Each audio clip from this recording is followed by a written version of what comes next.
Good evening, everyone, and thank you so much for joining us today. My name is Kelsey De Rinaldi's. I'm the Assistant Cultural Affairs Officer at the U.S. Embassy in Tokyo. I'm delighted to be joined by NASA's Planetary Science Division Director, Dr. Lori Glaze, and National Astronomical Observatory of Japan's Division of Science Associate Professor, Dr. Yuka Fuji, who will be our moderator for today's event. The U.S. Embassy is hosting today's program to strengthen female participation and gender equality in science, technology, engineering, and mathematics, also known as the STEM fields, by showcasing two impressive role models and STEM leaders, Dr. Glaze and Dr. Fuji. This event also celebrates the robust partnership between the United States and Japan in space research and exploration. Before we begin, I'd like to remind everyone that today's event is on the record, will be recorded, and is being live streamed through the Embassy's Facebook page. There will be English and Japanese simultaneous interpretation. Captioning for today's program is available through the UD Talk app or in your web browser directly. Instructions for connecting were sent out prior to today's event and can also be found in the chat box shortly. Following the opening remarks and presentations, we will open up the session for question and answers. We invite you to submit your questions throughout the session in the Q&A box. Your questions can be submitted anonymously. Additionally, during today's program, we will be conducting audience polling. We encourage you to participate. It is also completely anonymous.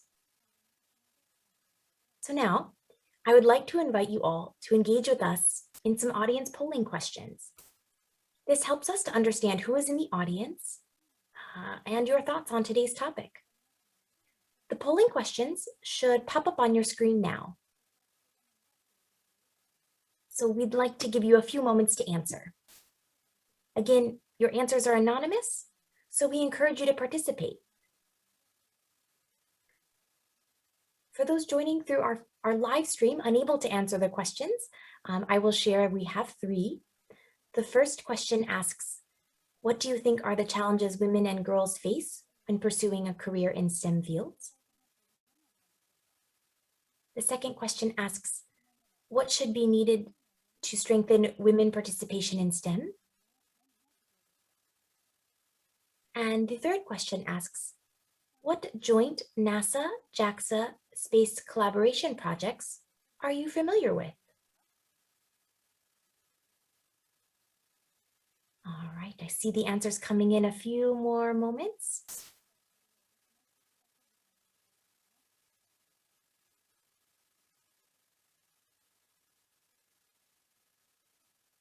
All right, we're getting there. Thanks for your patience, everyone, and for joining us, of course.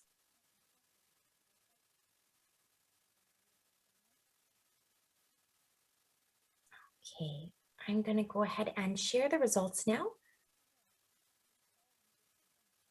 Some last minute answers coming in, thank you.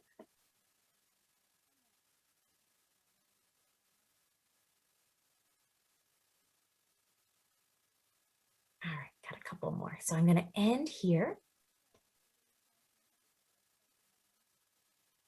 And we can now see the results.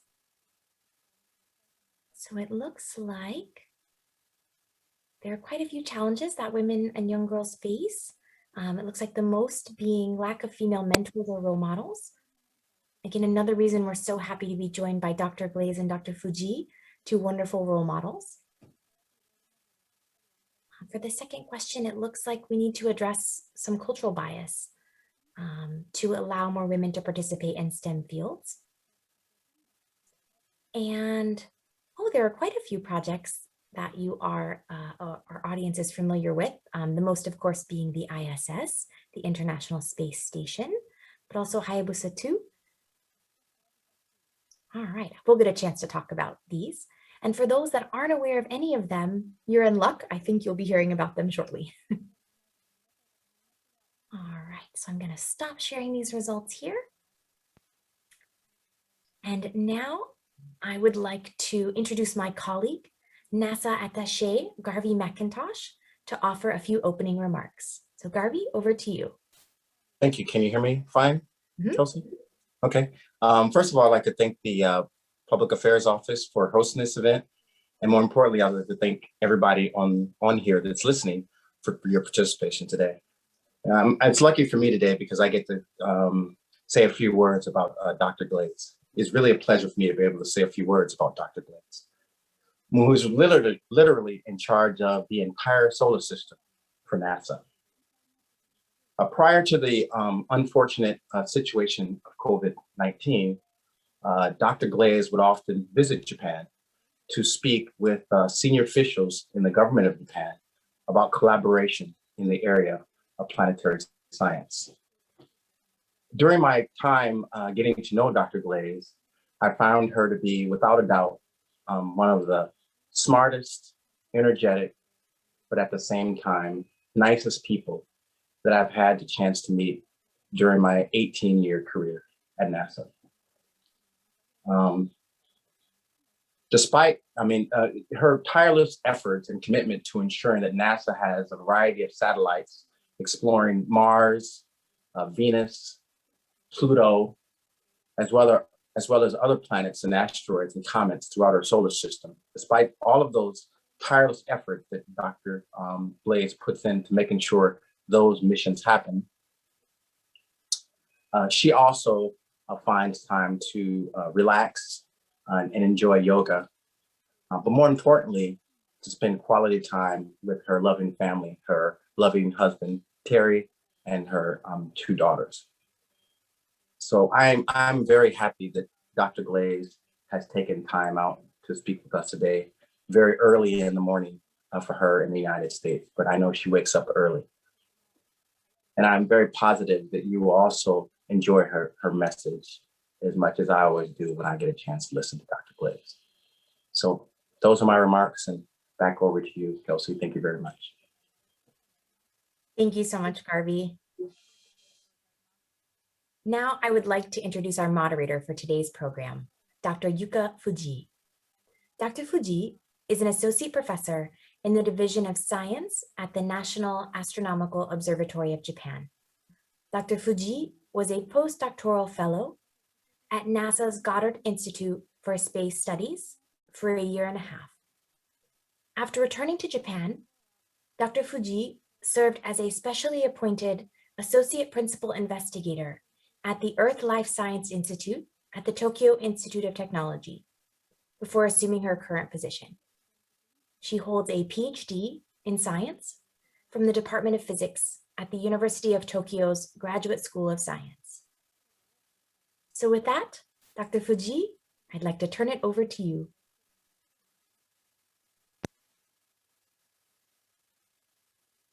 Kelsey-san, thank you very much. And thank you very much for a kind introduction. My name is Yuka Fujii, and I will be serving as a moderator today. Today, we are joined by Dr. Lori Glaze, Planetary Science Division Director at NASA. Today, I will be calling Dr. Lori-san. NASA is at the forefront of space exploration, and I'm sure many Japanese people have a longing for NASA. At the same time, since it's an American institution, some people may be thinking that it's far away from them.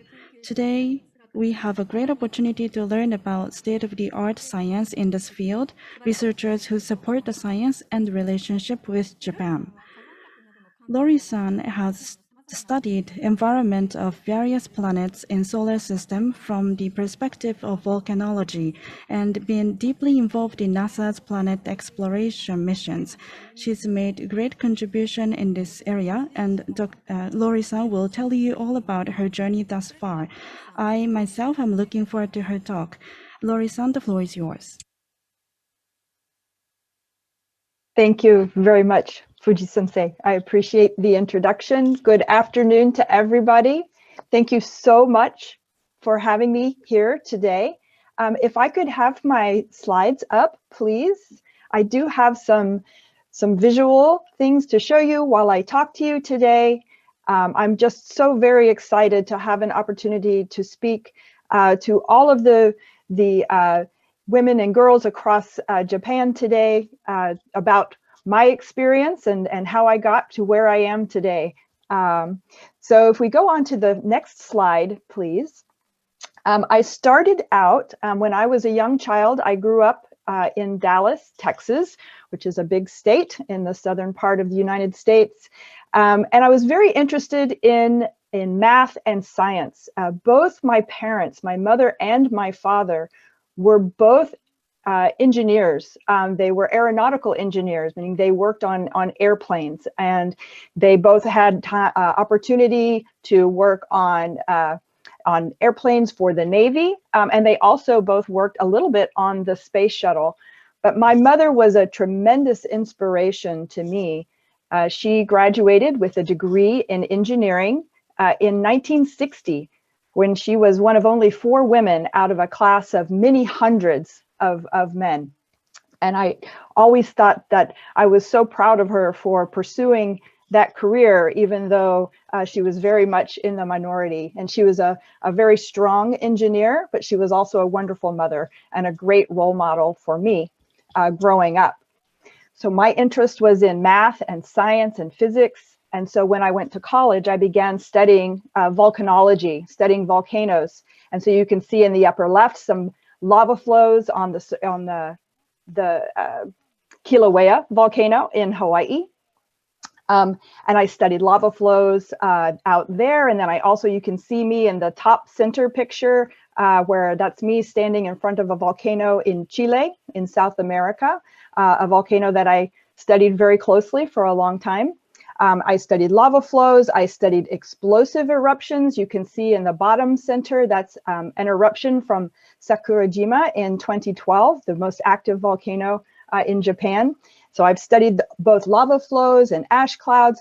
And then at some point, I realized that there are actually volcanoes across the solar system, mostly not active volcanoes, but we can see evidence of those volcanoes. We can see the lava flows on the surface. On the bottom left are lava flows on Mars, and the top right is a volcano on Venus with lava flows that you can see in the bright orange there are lava flows. So I became very, very interested in looking at those volcanic features. I did a lot of math modeling to model how the lava flows flowed out onto the surface, and I modeled how ash clouds were put up into the atmosphere. And I got very interested in Venus because there's lots of volcanoes on Venus. The bottom right is a picture of Venus where you can see the clouds. And I was particularly interested to see if I could understand whether an explosive eruption on Venus today could deposit some sulfur in the top of the atmosphere, at the top of the clouds that we've observed with some of our spacecraft. So I became very interested in that and started developing new mission ideas that I proposed to NASA. None of them were selected, so I don't have a mission that flew, but I had some great experience trying to develop new mission ideas. And from that, about 3 years ago, I was asked to come to NASA headquarters to run the Planetary Division. So if we go to the next slide, please. In running the Planetary Division, what does that mean? I get to do a lot of different things in this new job. I have a wonderful group of people. Of course, I don't run the solar system by myself. The top left is my division staff at NASA headquarters. I'm very proud of my staff. If you look, it's a very diverse group, lots of women and men and people of color and people of all different backgrounds and origins and different technical skills. It's a wonderful group to work with. I really enjoy working with them a lot. I get to do lots of different things on the top right. Sometimes I get to do public speaking events, something like this sometimes, and sometimes on television, which is the one on the top right. And then the bottom left is when I had the great opportunity to go to the launch of the Perseverance rover a year ago, last summer. And that's a model, me standing with the model of Perseverance rover down in Florida before the launch. It was very exciting. I'm also very proud. On the bottom right shows we renamed the stretch of road in front of the NASA building in Washington, D.C., named Hidden Figures Way, which is a tribute to the women of the early space program that really contributed their mathematical skills to helping us put a man on the moon. I don't know if you've seen the movie Hidden Figures, but this is named after those wonderful women that contributed so much to that wonderful success of landing on the moon. And I wanted to mention, I saw in the early poll that there's a lot of interest in understanding, or how can we have more mentors, women mentors for women and young girls as they're growing up. I agree. I think that is a really important part of what we need to help change the culture going forward. That's been very important to me, the women mentors that I've had in my life. And I'm always looking to do what I can as well to encourage more women and girls in technical fields in the future. So thank you so much for that. If we go to the next slide, I want to spend a few minutes talking about what it is that I do and what do we do in NASA Planetary Science Division. As Garvey said, I'm responsible for the whole solar system, all of the planets and all of the asteroids and all of the comets in our solar system. And so this right here is a picture that shows all of the missions that NASA has right now that are exploring the solar system. There's over 30 missions on this picture, on this fleet chart, and about half of them are already flying in space, and the other half are currently being designed and built and prepared to launch. So I'm going to talk about just a few of these, in particular some that I think you will find of interest. So if we go to the next slide, please. One of the most exciting things that has happened recently was the launch of the Perseverance rover and then its landing on February 18th. I'm so excited by this video. Every time I see it, I get excited. These are actual cameras on the spacecraft as it came down into the Mars atmosphere. You saw the parachutes deployed. We're using here, as you see the ground, new technology that lets us compare the pictures of the ground that we're taking in real time to maps that we have on board to navigate to some place that we think is safe to land. And here we are, we found that safe spot. The rover is coming down, it's getting close. You see the dust being blown up. And now on the left, you see a camera looking up at the sky crane that's holding the rover. And then on the bottom left, you see the tethers lowering that rover down to the surface for its safe landing. And then you will see that sky crane fly away off into the distance for a safe landing far away from the rover. It was an amazingly exciting event. It always is exciting when we safely land on Mars. It is very, very hard to do. It's only been done a handful of times successfully, many times unsuccessfully. Most recently, China just landed their rover on the surface of Mars, and we're so excited to be joined on the surface by another rover. So very, very exciting. If you go to the next slide, please. So here is a picture, a selfie picture that the Perseverance rover took of itself with the little Ingenuity helicopter off in the background. This was one of the early images from Mars. But I wanted to talk for a minute about the Perseverance rover and what it's going to do on Mars. It's a really, really exciting mission. On the top right, you can see a picture of the surface of Mars. This is false color, meaning we added the color to the map here based on our measurements of what the rocks are in this picture. And what you can see going up along the left side is the rim of a crater. And then you see how it has broken open and that it looks like a river flowed through there. And then there's a big river delta on the floor of this crater.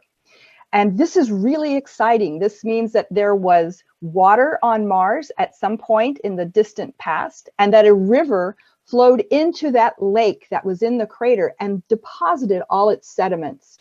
And those colors, that green and purple in the picture, tell us that there are types of rocks that actually have water in those rocks that formed in water. And so we expect that there was water present at about 3.5, 4 billion years ago when this river delta deposit was put down. And that maybe at that time, which is about the same time that life started to form on Earth, it's possible that maybe life was starting to form on Mars.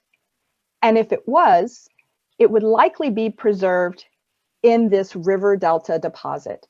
And so Perseverance has landed on the floor of the crater very near the river delta deposit and is now on its way starting to explore and look for the rocks on the surface of Mars, try to understand the history of that crater.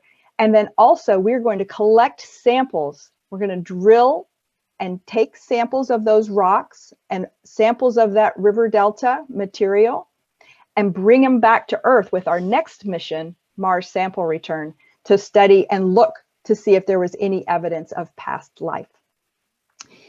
Let's see if we can go on to the next slide, please. Of course, one of the very exciting parts about Perseverance mission in the first 30 days was that we demonstrated the first ever powered, controlled flight on another planet with the Ingenuity Helicopter. Ingenuity Helicopter is shown here. You can see some testing where we've spun the blades. You can see on the top left, you can see it fly up its very first flight and it turns and then it will land back down on the surface. On the right, I love these images where you can see the blades frozen in time in each image as the helicopter took pictures down below. That's its shadow on the surface as it flies. Very cool. It was so exciting to see this helicopter work on Mars. And in the center on the bottom, you can see that the Ingenuity Helicopter actually got a picture of Perseverance rover off in the distance. So they were buddies taking pictures of each other on Mars. Very, very cool. If we can go on to the next slide, I want to speak about some of the great missions that we're doing, more sample return missions where we bring samples back to Earth for study, and great collaborations between NASA and JAXA.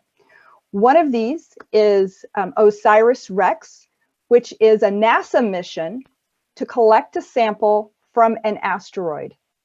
And of course, JAXA has a sister mission called Hayabusa 2, which also collected samples from an asteroid. I'll speak about that one as well. But because these two missions were both collecting samples from similar asteroids, we're working closely together to share those samples with each other so we can learn as much as possible about these asteroids. And we care so much about asteroids because these asteroids are what's left over from the early part of the solar system when our planets formed. These are the building blocks that when they came together and ran into each other and kind of stuck together, formed all of the planets in the solar system. So these asteroids give us a little insight into what those building blocks looked like. What were they made of? How did the rocks and water and the organic molecules that formed life, how did they get to Earth and how did they come together to form the Earth that we see today? So this is the OSIRIS-REx mission. It went to an asteroid named Bennu. Back in October, OSIRIS-REx successfully touched the surface and collected a sample. And you can see that in the center, that sample collection. We then stowed that sample safely away in the sample return capsule. And then just recently on May 10th, we waved bye-bye to Bennu and the spacecraft began the long journey back home. So OSIRIS-REx is still on its journey back home, but if we go to the next slide, you'll see that Hayabusa 2, can we have the next slide, please? Hayabusa 2 just returned, oh, back one, please, Hayabusa 2, thank you. That Hayabusa 2 has already returned their samples to Earth. The samples Hayabusa 2 took were from an asteroid named Ryugu, which if you look at the picture of the asteroid, looks very similar to Bennu, except that it's about half the size of Bennu, but very similar looking asteroids. But what's so exciting is that those samples are now back on Earth. And if you look on the bottom right, you can look down into the canister and see the little rocks in there. Those are actual rocks and samples from Ryugu that JAXA successfully collected off the surface of Ryugu and brought back to Earth. If we could have the next slide.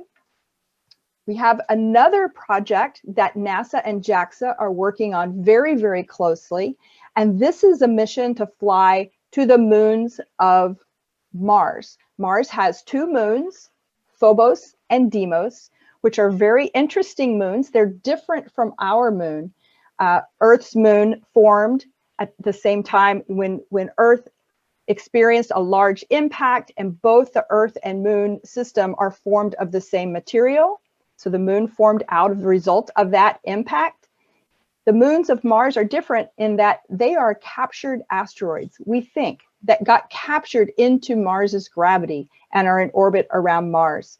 And so this mission, Mars Moon Exploration, or MMX, is going to orbit around and study Phobos and Deimos, and then land on Phobos and collect a sample that we can again bring back to Earth to study.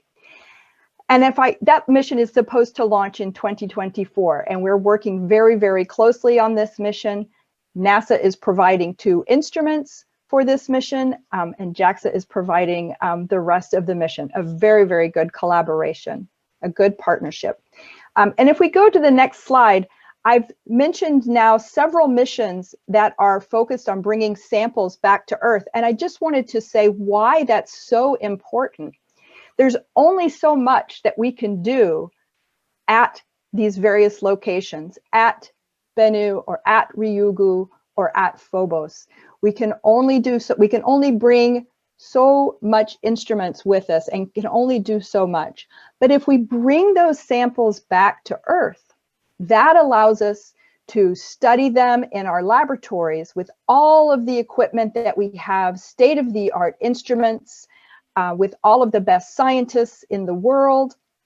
And we can also preserve those samples to answer new questions in the future that we haven't thought of yet, using new instruments we haven't even designed or built yet. And as an example, this picture here is showing a special sample from Apollo, the Apollo lunar missions, a sample that we held for 50 years in a pristine form. We held it for 50 years and just opened it in 2019. And you can see this group of young scientists working with some of the more senior scientists that were able to work with this sample from 50 years ago. And that's what we hope to do with the samples from OSIRIS-REx, Hayabusa 2, and MMX. And then if I could just have the next slide, which I believe is the last one, I wanted to just mention more collaborations with JAXA and NASA that are coming in the future. This is a brand new mission that we are working on now with JAXA for the future. And this is a mission designed to fly to Mars, carrying a special kind of radar instrument that can actually penetrate and see beneath the surface. We'll be able to see if there is ice preserved underneath the rocks and soil on the surface. And by understanding where that ice is on Mars, and we do believe that there are ice deposits under the rock and soil, we need to know where they are, how much is there, how distributed or how concentrated is that ice. This is going to help us plan for future human exploration. And so NASA and JAXA are working very closely on this mission, Mars IceMapper, to understand where the ice is so that we can all work together for international collaboration for human exploration of Mars at some time in the future. And so with that, I think I will stop talking. I'm very happy to take questions and looking forward to our discussion. Thank you very much.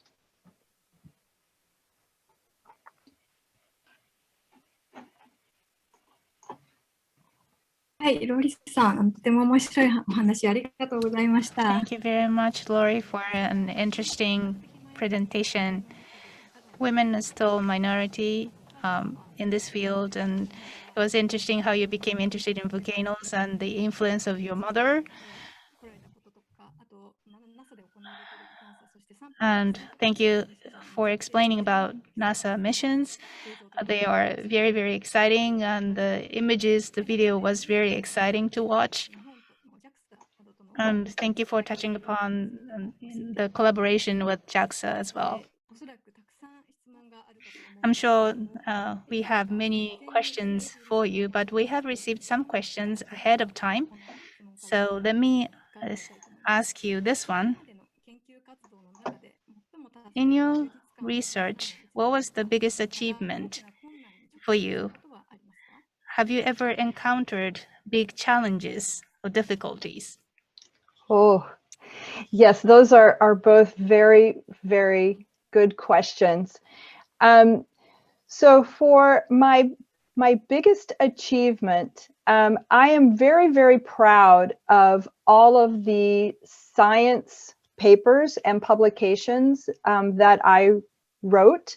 I'm very proud of the research that I did and was able to get published. And as a scientist, that is one of the most important ways to demonstrate what you have learned and how to share that new knowledge with the rest of the science community for the science to progress forward and grow. So I'm very, very proud of the work that I did in all of those science papers in understanding how lava flows work on Mars and understanding how explosive volcanoes would work on Venus maybe today or on Mars way in the past, trying to understand those environments and how those processes would work. I'm very proud of those.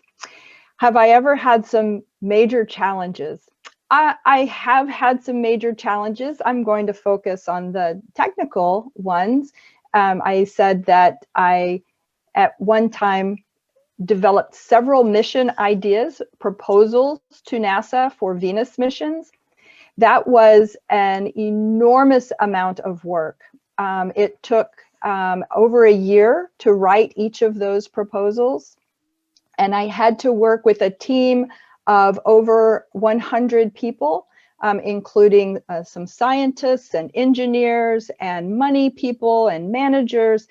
And trying to lead those proposal efforts was an enormous challenge, very tight time scale to write and very complex writing and very, very competitive process. And so that was very, very challenging. But again, when my proposal was selected as one of 5, there were 5 that went forward for an extra study. I was very proud that our hard work paid off for that. So that was very, very good. Thank you.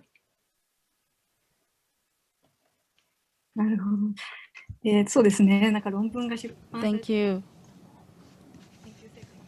So when the paper is published, and once your research is done and paper is published, then you can feel a sense of achievement. I do understand that myself.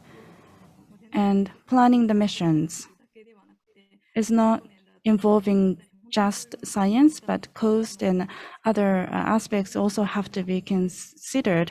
So coordinating the planning must be a very big task. So yes, thank you very much for a wonderful response, but I do understand that that must be challenging.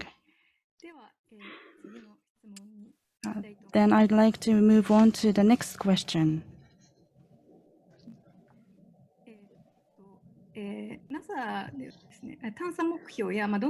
So at NASA, how do you decide which planets to be studied? And a related question, in NASA's Planetary Science Division, what are the research areas that you will be focusing on, and what is the reason for that? Those are both very, very good questions and related, as you said. How we make decisions on what missions to fly and what planets to go to and what science is important. We, in the United States, we have a process that is called the Decadal Survey process. And it's called that because every 10 years or every decade, 10 years, we ask our National Academies of Science to bring together a group of people and survey how much we've learned over the last 10 years, and then ask them to identify the biggest questions that are out there that we should put as our high priority. What are the big science questions that need to be answered and that can be answered in the next 10 years?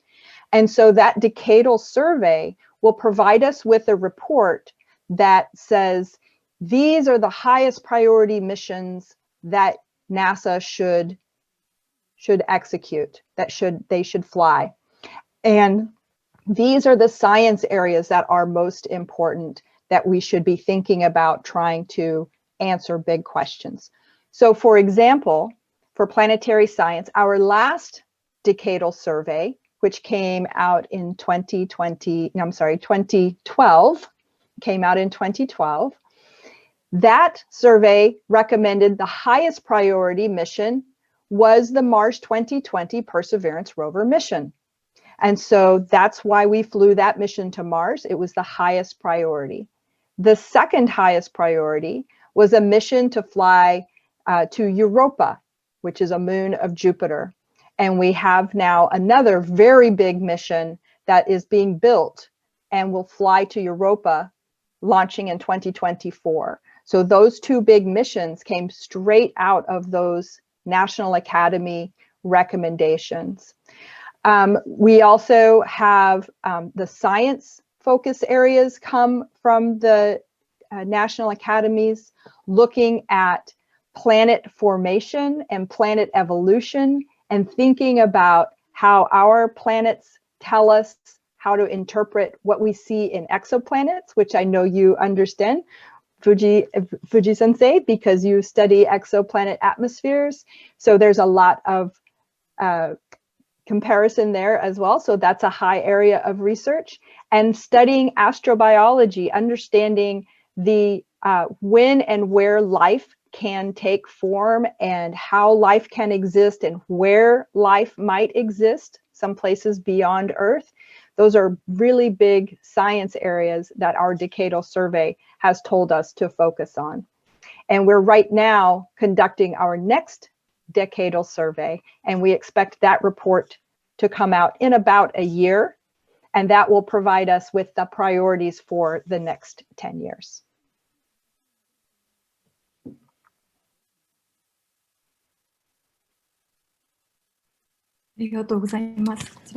Thank you. Decadal survey is something that Japanese scientists follow very closely as well. And we are very much interested in the prioritization. And I think the process is very solid, and I think it helps to form consensus of the field. Moving on to the next question. Listening to your presentation, I thought that it was important to have diversity in order to generate new ideas. NASA, I was impressed that there is diversity of racial diversity and also the gender diversity. In Japan, I think we have less diversity among scientists. So how do you think we can achieve diversity in the scientific community in Japan. What do you think we can do? Thank you. This is a very challenging area. It's one that's very hard. And we do have, in some places, I think, some better diversity, but there are still many places that we are not as diverse as, for example, our population in the United States, which our goal is that our science community looks very much and reflects the diversity of our overall population. So we still have a very, very long way to go. But we work very hard to try to at least acknowledge the bias that we hold in our head. I think we all have what we call implicit bias, which are ideas that form in our minds from very young age and set what we expect, how we think people will behave and perform. And so we work very hard to educate ourselves to that bias, so that will help. We are trying to put in place in several places what we call a dual anonymous review process for science research, where not only does the proposer not know who the reviewer is, but in a dual anonymous approach, the reviewer doesn't know who the proposer was either. And there has been lots of evidence that by making a dual anonymous approach, you can eliminate some of those biases, those implicit biases that we all have. There are some good examples from an orchestra where instead of having the applicants for the orchestra do their tryout in person in front of the judges, they put them behind a screen so that no one could tell if they were male or female or what color their skin was, and just could hear them play. And that just by doing that one thing increased diversity of the selected performers that they hired for the orchestra. And so we know we have those biases. We know when we read somebody's paper or their resume and you see their name and you automatically think, well, I know where that person is from. I know if they're male or female. And then we start to read it with that bias in our mind. So if we can remove that, that really helps. So that's one thing that we have done. But I think it takes active, you have to be very actively making sure that we have candidates that are diverse when we're doing hiring or trying to put together teams. It really takes a lot of effort.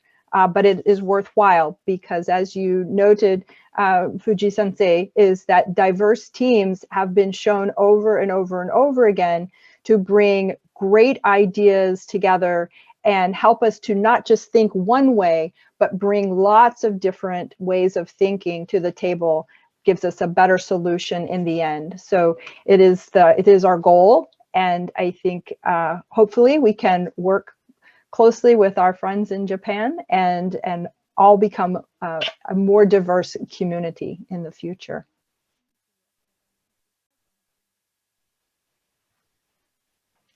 Thank you very much. So we first have to be aware of the biases. Yes, we tend to have unconscious biases, and it's hard to be aware of that, but women themselves may have biases toward themselves. So it's a difficult issue, but there are many different researches, and we should refer to them and try to understand. And dual anonymous review system was also introduced. That is a wonderful system in order to reduce the biases as much as possible in the review process. Thank you for introducing the system. Now we have a related question.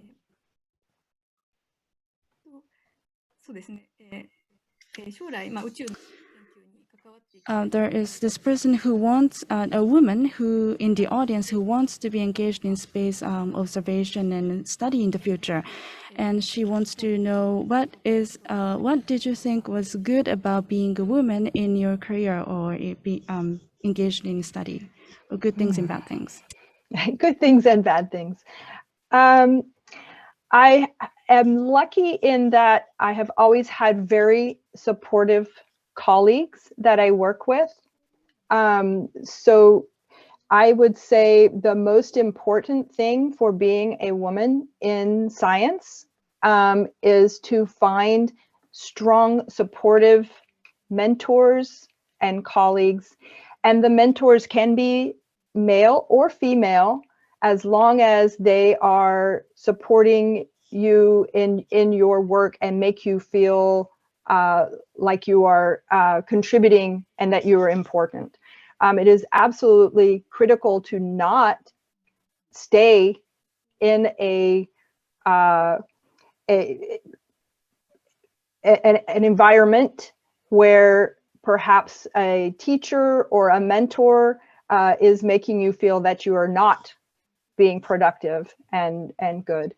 So I think that is critical. For me, that was the most important thing. I had many male mentors that were incredibly supportive, and that to me was so important for me to be successful.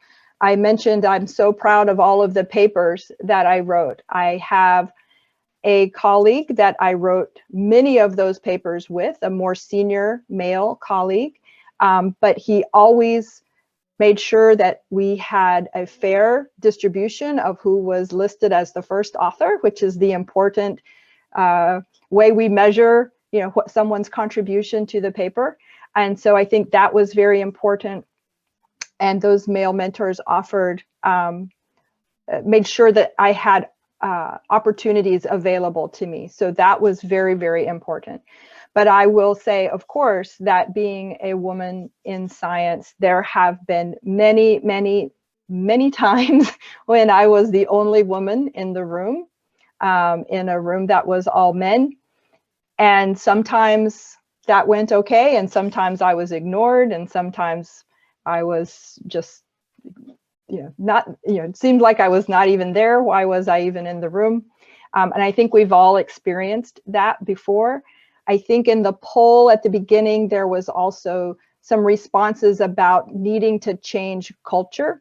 And this is an important one, because as long as women or any other minority make up less than 30% of a group, you are dominated by the main culture of that group. And so as we bring on more diversity in the group, the culture will change, but the culture has to be willing to bring in that diversity and to allow a different type of culture to exist in those types of groups, in that dynamic.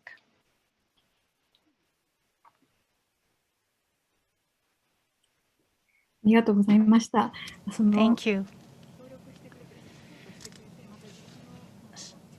I understand it's important to have a supportive mentor who helps you.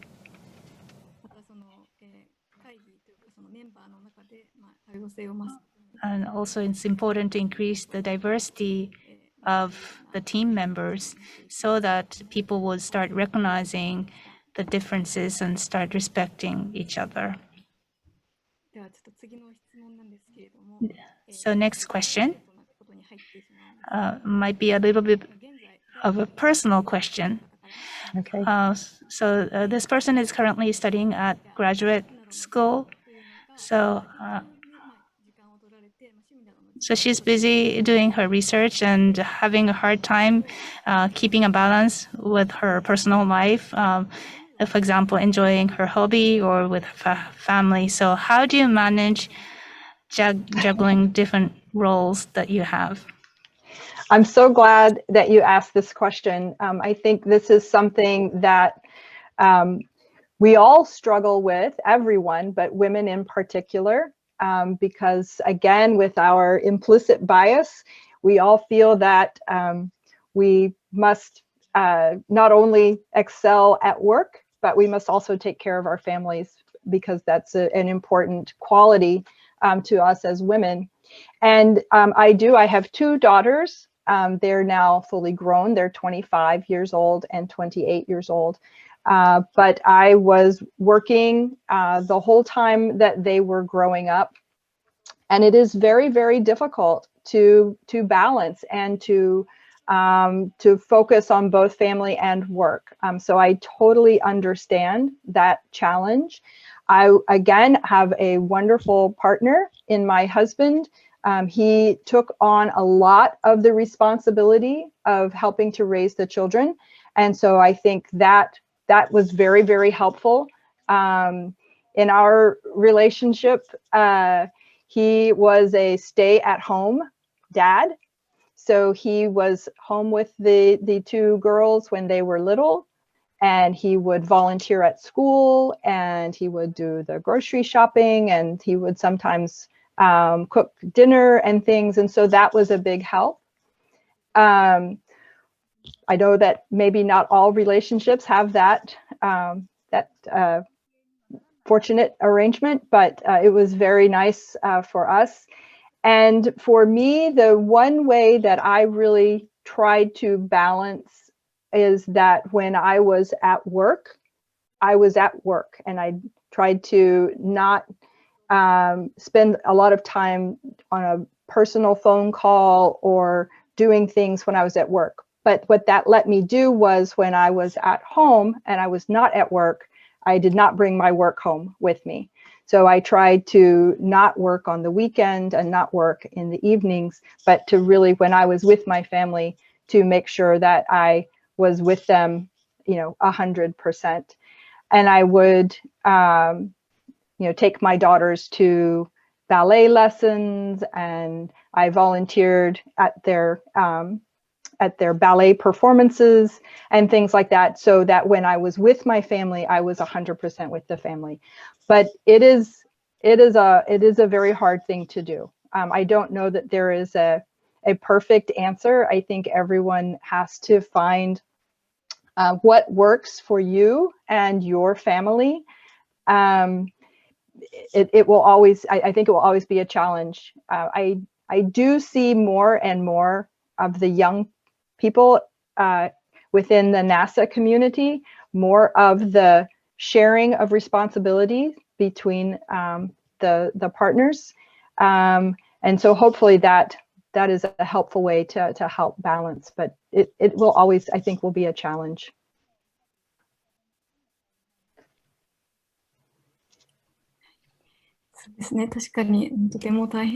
Yes, I think it's challenging, but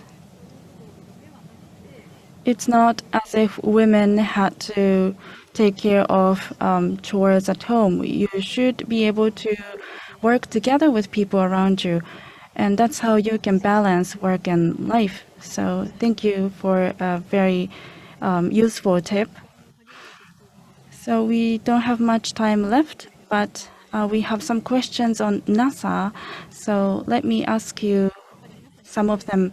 So everyone has a longing for NASA, and there are questions such as what should we do if we want to work for NASA, and what can the students in high school and college do if they want to work for NASA? Wonderful question. So working for NASA, for one thing, NASA has all kinds of jobs. So when I talk to people, I always like to say that people think that it's just science and engineering, which are very important, and I encourage, of course, people to pursue science and engineering if that is what you like. But we also have jobs in all other types of fields as well. We have artists, we have budget people, money people, we have managers, we have lawyers, we have foreign relations people. We have like Garvey, who's now working at the embassy in Tokyo. we have all kinds of people that work at NASA. So we can use any type of skills that people develop. In particular, within science and technology, we of course have good programs for our NASA postdoctoral program, which Fuji-sensei took part in. That's how she was able to work for NASA in New York. The time that she spent there was on a NASA postdoctoral fellowship program activity. And so that is a wonderful way to meet people at NASA and to collaborate. Going to international meetings as you go through your education, getting your degree is a good way to meet and collaborate again with other NASA scientists and engineers. And that is probably the best way to network and find what types of jobs that might be interesting to you within NASA for the future. And so we certainly have roles within NASA for scientists in particular, international scientists. Engineering can sometimes be more challenging because of government laws and issues on technical things, but for science, we have lots of international collaborators that can come work at the NASA centers. So again, I hope that is helpful. Certainly making relationships with other scientists is a great place to start.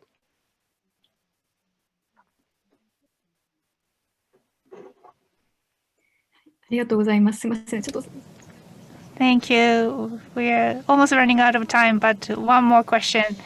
Quite a few students are with us today.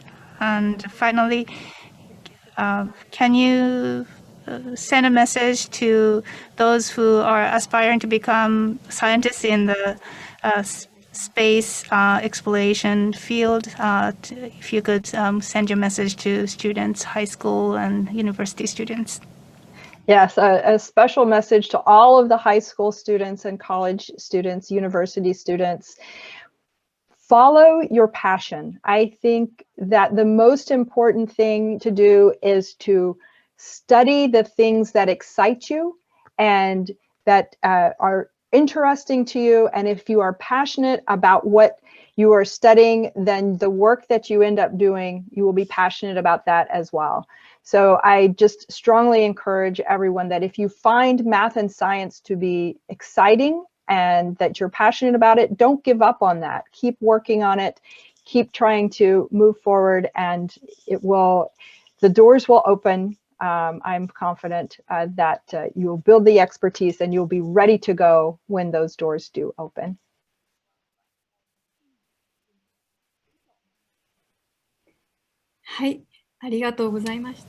Thank you. So unfortunately, we ran out of time. Sorry that we could not take all of the questions, but I'm sure you all enjoyed the talks of Lori, and I personally learned a lot today from today's session. I hope you learned something from this session as well. So I would like to give the microphone back to Kelsey. Thank you.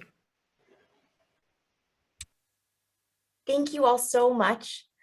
Before we end the program today, we'd like to invite our audience to take a short event survey. You will see the QR code pop up on your screen shortly. And so while you take a moment to answer, I would like to thank our keynote speaker Dr. Glaze, for joining us today and for sharing your expertise and personal experiences with us. We're so grateful for your time. And thank you as well to Dr. Fuji for your expert moderation and stewardship of the event and ensuring we can get as many questions asked as possible. Thank you. And of course, a special thank you to our simultaneous interpreters and technicians at NHK and our captioners at UD Talk. Lastly, I'd like to invite you to visit our website or social media for further information on upcoming events related to space, STEM, and promoting greater diversity and inclusion. We hope to see you at one of these events soon. Thank you all so much for joining us today. We hope that you continue to remain safe and healthy during these uncertain times. Thank you so much again, and take care.